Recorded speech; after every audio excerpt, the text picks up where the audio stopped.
This is a video about gluing specimens, gluing bee specimens to pins. In the past, specimens have been either pinned, put on points, sometimes with minutins. This technique allows a specimen to remain undamaged. There's no pin put through it. It allows it to be glued to one side or underneath, minimizing the amount of space that has glue or can't be seen. It keeps the pin and the specimen together so you don't have a large angle of rotation to look at the specimen. In other words, it's faster and provides more visibility. And we'll talk about a rather controversial aspect, which is gluing larger specimens. Okay, there's several things you'll need. One is some kind of pinning platform. We use foam glued to an old signboard in this case, and then we use parchment paper on top of that, parchment paper being very slick, not attaching to glue. We use a magnetic tool holder, in this case something we bought from a catalog that holds our pins. That's a little bit of rod, threaded rod that holds the pins up above it. We use a reversible tweezers, which you can buy from electronics stores, that clamps onto pins rather than having them do the traditional way of holding them with the pin pressure. We use glue. In this case we use a craft glue. There's several different varieties. This happens to be one we use and have on hand. Sometimes we'll put that glue into little Quillers bottles. Quillers is a craft technique and allows small amounts of glue to come out of the tips of that glue bottle if you want that type of fineness for gluing. Okay, so the first part is you dump dried specimens. So these specimens have been drying for several days. They can be wet too, fresh out of the kill jar, onto parchment paper. And the nice thing about parchment paper, it's very slick, so you can easily move them around with damaging. And we're going to spread them out so that there's plenty of room between specimens for gluing.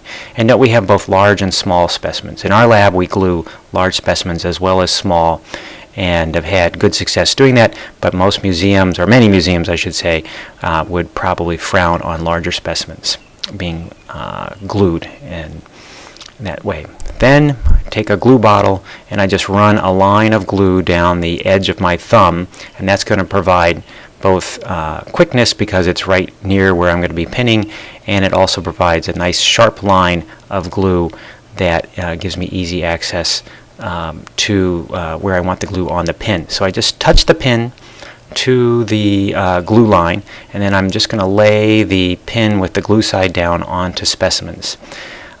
You can do this pretty quickly with this technique, and what you want to do is vary the amount of glue on the pin depending on the size of the specimen. So obviously small specimens you want a small amount of glue, large specimens you want a large amount of glue. You can even glue bumblebees. You'll see a picture of that at the end using this technique when the bumblebees are dried completely.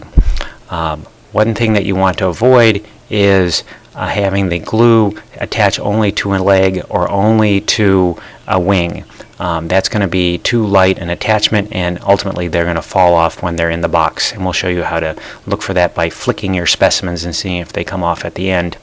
So you want the pin to go either underneath between the abdomen and the thorax, and attach to the body itself, or you want the pin to go to one side or the other.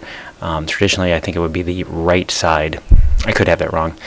We don't bother with one side or the other, and have it glued to the side of the specimen. Again, having the glue attaching to the thorax or to the thorax and the abdomen if it's underneath. Okay, there's another way of approaching this. In this case, you take the specimens, lay them out on the parchment paper, and then just fold the parchment paper up so they're actually in a line down the middle. And what you can do here is you do the same gluing technique, but because the glue is relatively strong compared to the weight of the insect, you can pick the insect up and you can move it off to the side. On really small specimens you can actually put them upright and put them right into a box. But if you're dealing with larger specimens, the weight of the specimen, particularly when the glue is fresh, will pull the specimen down, and we just find it's better practice to just do all the gluing all at once and leave them all on their side. But you can move them very easily just using the fresh glue for short distances, and then leave them in nice lines to glue up or to dry later for putting away. Okay, here's a close-up of the action. Not a lot to it. You're just putting that specimen right between the thorax and the abdomen. Okay, afterwards you have finished specimens, so even bumblebees, here's a Bombus impatiens, I think, that's been glued to a pin, hold up well in the pinning technique. Again, you're not destroying any of the structure by doing that. Here's a specimen that's been glued between the thorax and the abdomen at the edge. It's got a lot of attachment points there for the glue, and it's pretty stable. And here's another one.